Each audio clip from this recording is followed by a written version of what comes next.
ತಿರ್ಸು ಮಗ ಎಲ್ಲಿ ನೀರು ಬತ್ತಬೇಕಮ್ಮ ನೀರದಿಯಲ್ಲ ನೀವು ಹತ್ತು ಮೆಣಸು ಸಾಕು ಅಂತಿದ್ದೀಯಲ್ಲ.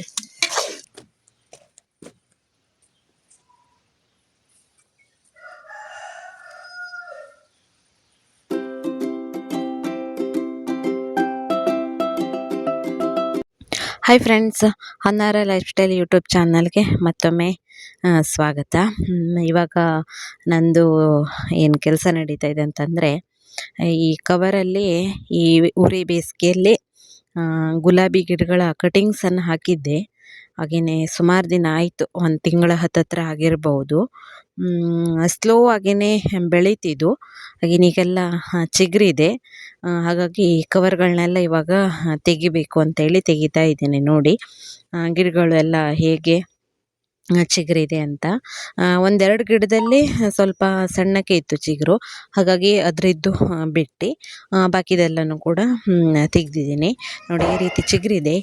ಇನ್ನೊಂದು ಸ್ವಲ್ಪ ದಿನದಲ್ಲಿ ಇದಕ್ಕೆ ಹೂ ಕೂಡ ಬರ್ಬೋದು ಚಿಗುರಿಗೆ. ನೋಡೋಣ ಏನಾಗುತ್ತೆ ಅಂತ. ಇದು ಬೆಳೀತಿತ್ತು ಮತ್ತು ಕೊಯ್ದು ಬಿಡ್ತಲ್ಲ.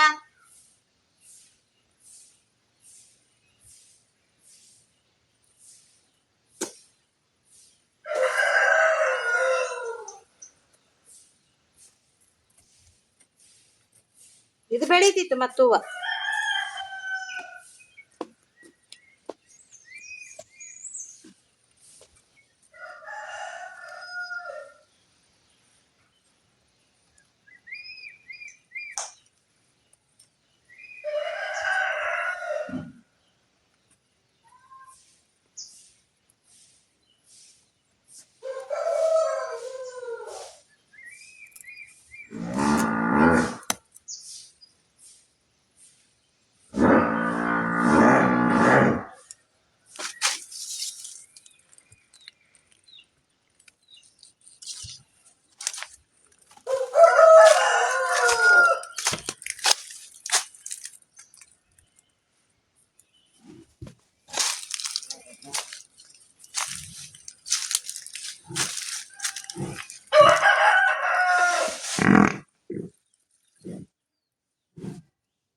ಕೂಗೆ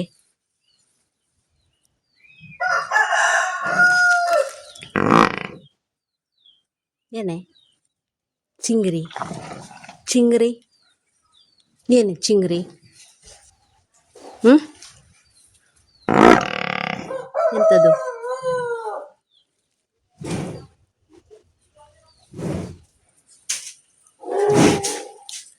ನೀನು ನನ್ನ ಮೊಬೈಲೆಲ್ಲ ತಿನ್ನಕ್ಕೆ ಬಿಡ್ತಲ್ಲ ಚಿಂಗ್ರಿ.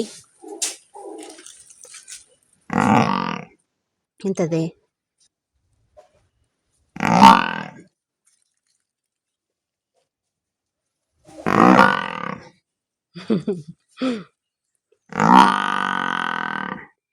ಮತ್ತೆ ದೊಡ್ಡಕ್ಕೆ ಹೋಗುವ.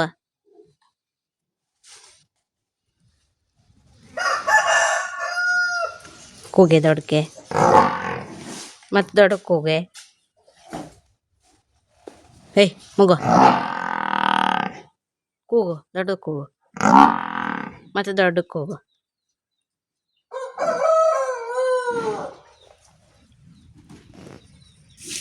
ಇದು ಮಸಾಲೆ ಹಾಕೊಂಡೋದಲ್ಲಾಗಿತ್ತ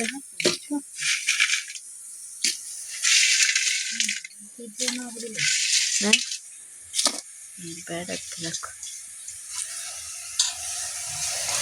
ಫಸ್ಟ್ ನೈಟೆಲ್ಲ ಹಾಕಿದೆ ಮಸಾಲೆಗೆ.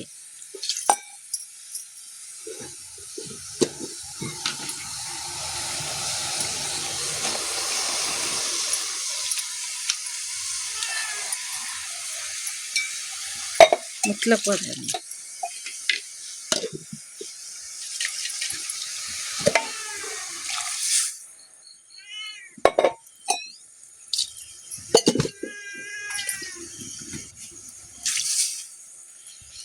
ಹುಚ್ಚು ತರಬೇಕು ಅಲ್ಲ. ಇಷ್ಟಕ್ಕೆ ಸಾಕು. ಜಾಸ್ತಿ ಉಪ್ಪೇನು ಬೇಡ, ಅದಕ್ಕೆ ಸಾಕು.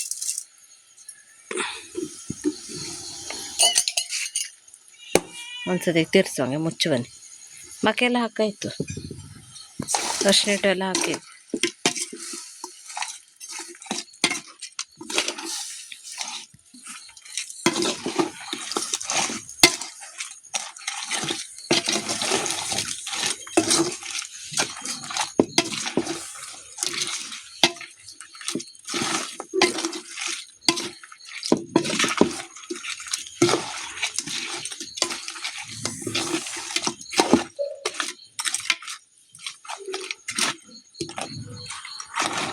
ಫಿಕ್ಸ್ ಮಗ ಎಲ್ಲಿ ನೀರು ಬತ್ತಬೇಕಮ್ಮ ನೀರದಿಯಲ್ಲಿ ನೀವು ಮತ್ತೆ ಮೆಣಸು ಹಾಕು ಅಂತಿದ್ದೀಯಲ್ಲಿ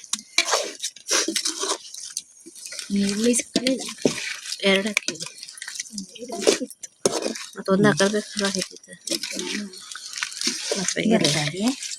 ಇದು ನೋಡಿ ಫ್ರೆಂಡ್ಸ್, ಗಜ್ಜೆ ನಿಂಬೆ ಅಂತ ಅನ್ಕೊತೀನಿ. ಅದರದ್ದು ಗಿಡ, ಇದರಲ್ಲಿ ಈಗ 2 ಕಾಯಿ ಆಗಿದೆ.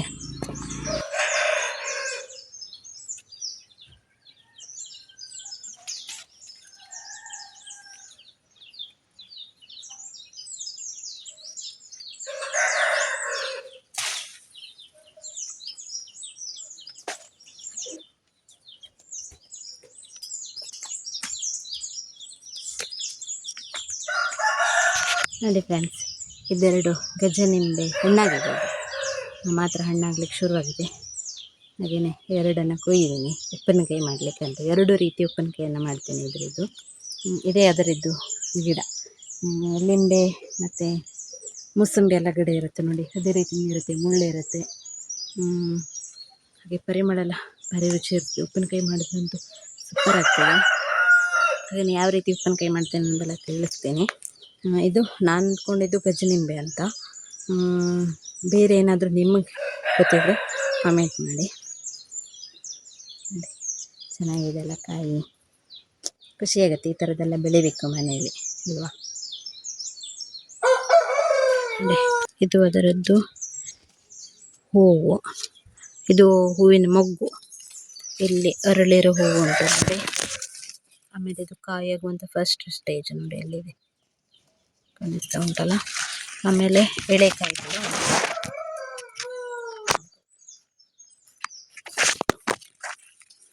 ಇಲ್ಲೂ ಉಂಟು ನೋಡಿ, ಇದು ಎಳೆಕಾಯಿ. ಇದು ಮಳೆಗಾಲದಲ್ಲಿ ಕೊಯ್ಲಿಕ್ಕೆ ಸಿಗ್ತದೆ.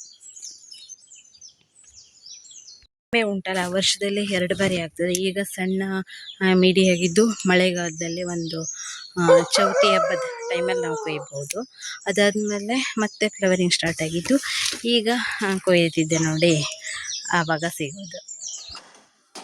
ನಾವು ಈ ಕಾಯಿಯನ್ನು ಜಾಸ್ತಿಯಾಗಿ ಕಂಚಿಕಾಯಿ ಅಂತ ಕರಿತೀವಿ. ದೊಡ್ಲಿಕಾಯಿ, ಹೀಗೆ ಬೇರೆ ಬೇರೆ ಹೆಸರೆಲ್ಲ ಇರ್ಬೋದು. ಇದರದ್ದು ಸಿಹಿ ಉಪ್ಪಿನಕಾಯಿ ಮಾಡ್ತಾರೆ, ಆಮೇಲೆ ಖಾರ ಉಪ್ಪಿನಕಾಯಿ, ಹೀಗೆಲ್ಲ ಮಾಡ್ತಾರೆ. ಇವತ್ತು ನಾನು ಮಾಡ್ತಾ ಇರೋದು 2 ರೀತಿ ಉಪ್ಪಿನಕಾಯಿ. ಅದರಲ್ಲಿ ಒಂದನ್ನು ಈ ರೀತಿ ಮಾಡ್ತಾಯಿದ್ದೀನಿ, ಇನ್ನೊಂದನ್ನು ಯಾವ ರೀತಿ ಮಾಡ್ತೇನಂತಲೂ ಕೂಡ ಇದೇ ವಿಡಿಯೋದಲ್ಲೇ ಉಂಟು.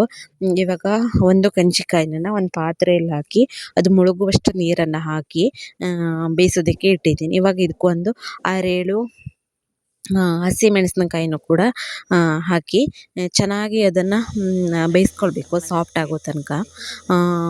ಉಗಿಯಲ್ಲೇ ಬೇಯಿಸಿದ್ರೂ ತೊಂದರೆ ಇಲ್ಲ, ಹೇಗಾದರೂ ಕೂಡ ಬೇಯಿಸ್ಕೊಳ್ಬೋದು. ಇನ್ನು ಇದು ಒಂದು ವಾರದ ಹಿಂದಿನ ಕ್ಲಿಪ್ಪಿಂಗ್ಸ್. ಹಾಗೆಯೇ ಅಪ್ಲೋಡ್ ಮಾಡಲಿಕ್ಕೆ ಆಗಲಿಲ್ಲಾಗಿತ್ತು, ಯಾಕೆಂತಂದರೆ ಕಂಚಿಕಾಯಿನ ಉಪ್ಪಿನಕಾಯಿ ಎಲ್ಲನೂ ಪೂರ್ತಿಯಾಗಿ ಇದ್ಮೇಲೆ ವಿಡಿಯೋವನ್ನು ಅಪ್ಲೋಡ್ ಮಾಡುವ ಅಂತ ಅಂದ್ಕೊಂಡಿದ್ದೆ. ಹಾಗೆಯೇ ಅಮ್ಮನ ಕಂಡೀಷನೆಲ್ಲ ಹೇಗಿದೆ ಅಂತ ಕೇಳ್ತಾ ಇದ್ರು ನೋಡಿ, ಹಾಗಾಗಿ ಅವತ್ತದು ಹಾಸ್ಪಿಟ್ಲ್ ಬಂದು ಮಾರನೇ ದಿನ ವಿಡಿಯೋ ಮಾಡ್ಕೊಂಡಿದ್ದು. ಇವಾಗೆಲ್ಲೂ ಫುಲ್ ರಿಕವರಿ ಆಗಿದ್ದಾರೆ ಅಮ್ಮ, ಏನು ತೊಂದರೆ ಇಲ್ಲ, ಕೆಲಸ ಎಲ್ಲ ಮಾಡ್ತಾ ಆರಾಮಾಗಿ ಇದ್ದಾರೆ. ಅವತ್ತಿಂದು ಅದೊಂದು ಟ್ರೀಟ್ಮೆಂಟ್ ಮಾಡುವಂಥದ್ದನ್ನು ಒಂದು ಕ್ಲಿಪ್ಪಿಂಗ್ ಮಾಡಿಟ್ಕೊಂಡಿದ್ದೆ. ಅಂದರೆ ಅಮ್ಮನಿಗೆ ಕಫ ಬ್ಲಾಕ್ ಆಗಿ ಜ್ವರ ಬಂದಿದ್ದು. ಆಮೇಲೆ ಅದನ್ನೆಲ್ಲ ಸ್ಕ್ಯಾನಿಂಗ್ ಎಲ್ಲ ಮಾಡಿ ನೋಡಿದಾಗ ಕಫ ಆಗಿದೆ ಅಂತ ಗೊತ್ತಾಯಿತು. ಆಮೇಲೆ ಅದಕ್ಕೋಸ್ಕರನೇ ಈ ರೀತಿದ್ದು ಟ್ರೀಟ್ಮೆಂಟನ್ನು ಹೇಳಿದರು.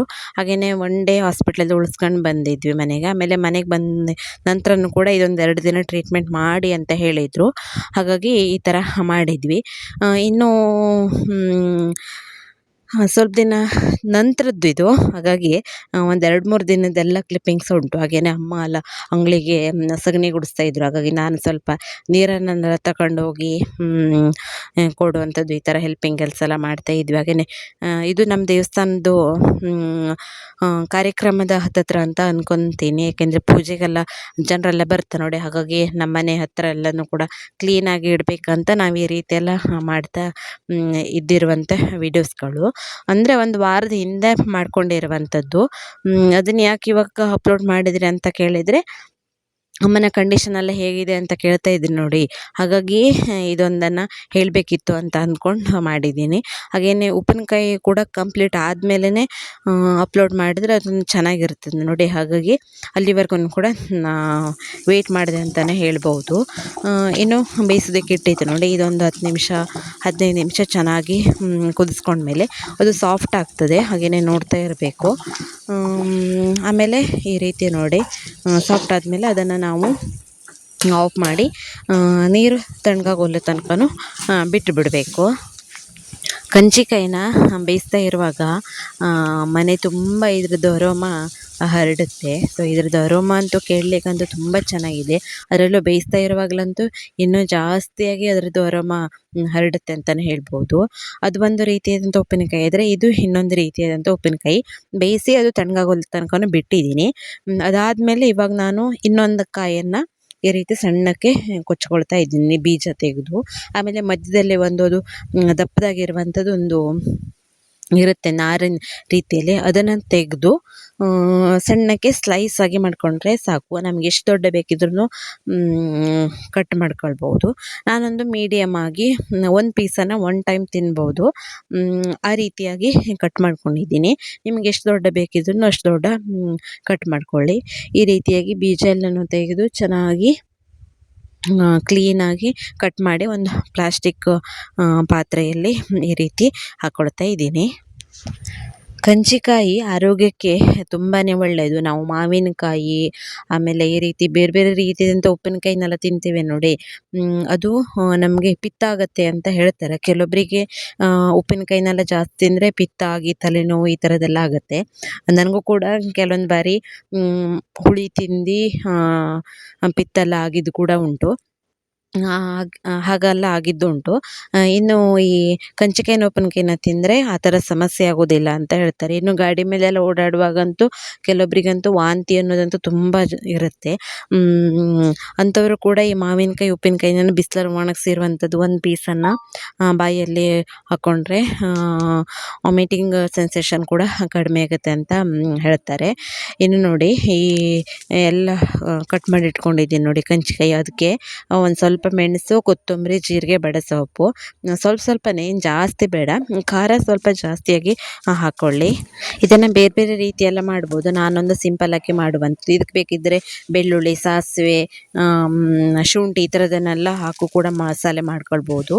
ಇವಾಗ ಇದಕ್ಕೆ ರುಚಿಗೆ ತಕ್ಕಷ್ಟು ಉಪ್ಪು, ಆಮೇಲೆ ಏನು ಸಾಮಗ್ರಿಯನ್ನು ತೋರಿಸಿದೆ ನೋಡಿ ಅದನ್ನು ಮಿಕ್ಸರಲ್ಲಿ ನುಣ್ಣಗೆ ಮಸಾಲೆ ಹರ್ಕೊಂಡು ಬಂದಿದ್ದೀನಿ.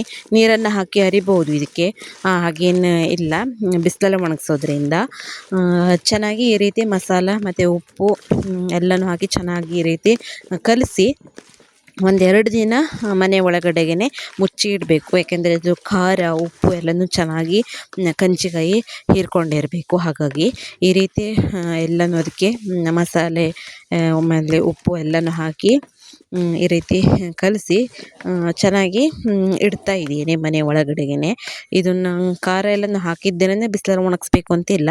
2 ದಿನ ಮಿನಿಮಮ್ 2 ದಿನ, ಮತ್ತು ಮ್ಯಾಕ್ಸಿಮಮ್ 3 ದಿನಕ್ಕೆಲ್ಲ ಹೋಗಬಾರ್ದು. ಯಾಕೆಂತಂದರೆ ಆಮೇಲೆ ಹಾಳಾಗೋಗಿಬಿಡುತ್ತೆ. ನೀರೆಲ್ಲ ಹಾಕಿ ನಾವು ಅರಿತೀವಿ ನೋಡಿ ಮಸಾಲೆಗೆ. ಹಾಗಾಗಿ ನನಗಂತೂ ಈಗ ವಾಯ್ಸ್ ಓವರ್ ನೋಡ್ತಾ ಇರುವಾಗಲಂತೂ ಬಾಯಲ್ಲಿ ನೀರೇ ಬರ್ತಾ ಇದೆ. ಇವಾಗ 1-2 ದಿನ ಆದಮೇಲೆ ನಾನು ಬಿಸಿಲಲ್ಲಿ ಒಣಗಿಸೋದಕ್ಕೆ ಇಡ್ತಾಯಿದ್ದೀನಿ ನೋಡಿ. ಅದು ಸ್ವಲ್ಪ ಸಾಫ್ಟ್ ಆಗುತ್ತೆ ಕಂಚಿಕಾಯಿ 2 ದಿನ ಮಸಾಲೆ ಆಮೇಲೆ ಉಪ್ಪನ್ನೆಲ್ಲ ಹೀರಿಕೊಂಡು. ಆಮೇಲೆ ಈ ರೀತಿ ತೆಳ್ಳಗೆ ಒಂದು ಬಟ್ಲಲ್ಲಿ ಹಾಕಿ ಬಿಸಿಲಲ್ಲಿ ಒಣಗಿಸ್ಬೇಕು. ಒಂದು 5-6 ದಿನ ಚೆನ್ನಾಗಿ ರೆಡಿಯಾಗುತ್ತೆ. ಹಾಗೆಯೇ ಇದನ್ನು ಒಣಗಿಸ್ತಾ ಇರುವಾಗಲೇ ನಮ್ಮನೆಲ್ಲದು ತಿಂದು ಖಾಲಿ ಆಗ್ತಾನೇ ಇದೆ ಅಂತ ಹೇಳ್ಬೋದು. ಹಾಗೆಯೇ ಎಂತ ಒಣಗಿಸಿದೆ ಅಂತ ನೋಡ್ಕೊಂಡು ಬಂದು ಒಂದು ಪೀಸನ್ನು ಬಾಯಲ್ಲಿ ಹಾಕ್ಕೊಂಡು ಇದ್ದವರು ಕೂಡ ಇದ್ದಾರೆ. ಯಾವುದಾದ್ರೂ ಯಾರು ನೋಡಿದ ತಕ್ಷಣ ಇಷ್ಟಪಡ್ತಾರೋ ಇಲ್ವೇನೋ, ಆದರೆ ಉಪ್ಪಿನಕಾಯಿನ ಮಾತ್ರ ಯಾರ ಹತ್ರನೂ ಕಂಟ್ರೋಲ್ ಮಾಡಲಿಕ್ಕೆ ಆಗೋದೇ ಇಲ್ಲ. ಬಾಯಿ ಬಿಟ್ಟು ಕೇಳೋದೇ ಆಗಿಬಿಡ್ತದೆ ಉಪ್ಪಿನಕಾಯಿಯನ್ನು ಮಾತ್ರ ಅಲ್ವಾ.